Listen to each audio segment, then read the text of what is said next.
Well, first of all, I'm really pleased to be here to contribute to what is a very important contribution to the overall debate around economics and austerity held by the Unite Union. So they're very welcome in this building. I'm delighted to be able to speak to them this morning and obviously hear what they have to say.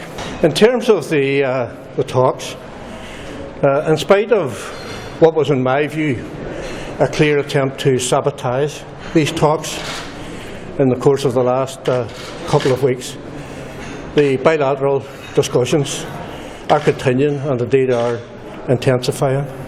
I've just come from a discussion around the budgetary situation with all our party leaders at Stormont House, popped out of it to do this, and it'll come as no surprise to anybody here that I again reminded the British government representatives at the talks that in terms of their austerity agenda, the pressures that have been on our executive for the last 5 years and what's predicted in the time ahead, they have a huge contribution to make, and they need to recognise that they need to make that contribution during the course of this negotiation. They also have a huge contribution to make to ensure that whatever legislation goes through the British House of Commons meets the needs of victims.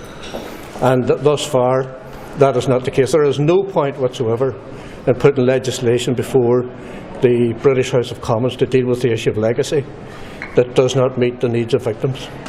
So there are big challenges ahead.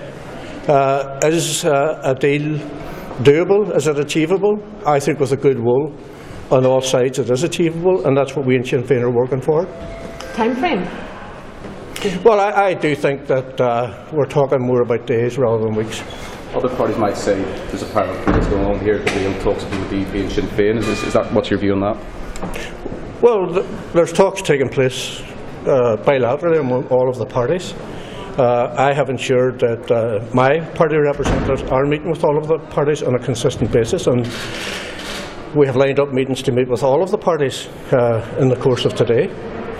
But I mean, I attended a meeting last night in Stormont Castle with Peter Robinson and representatives of other parties. I mean, for example, the Ulster Unionist Party sent 2 people to those discussions, none of which was an elected representative, and none of which uttered a single word during the course of the meeting, which was about very vital and important budgetary and economic issues.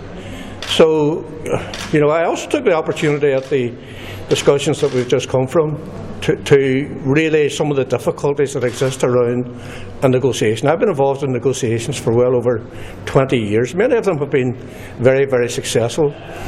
But the best prospects for success in any negotiation is for all the parties to come at them in good faith. That is absolutely vital. And the difficulty about recent times in the negotiations I've been involved in is that you just find that some parties can't get out the door quick enough to say something which negatively feeds into what we're trying to do. We haven't done that. I don't think the DUP have done that. But I do think all our parties have done it, and I think that that is not conducive to getting a good outcome. But I still think that an agreement is achievable. Mr. McGuinness, if you don't get somewhere on welfare reform or on the past, there's a real danger here that the Secretary of State will table legislation and she will implement welfare reform.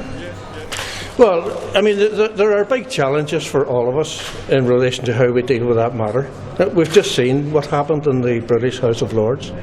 People know that we and others are exercised about how the austerity agenda directed at what we describe as the working poor, people who are in jobs but who are dependent on both working tax credits and child tax credits are affected by this strategy. It's actually nice to see that there are people in the House of Lords, many of them well-to-do themselves, who appreciate the difficulties that ordinary working people face as a result of the austerity agenda being pursued by George Osborne and David Cameron. And I think they need to reflect on all of that.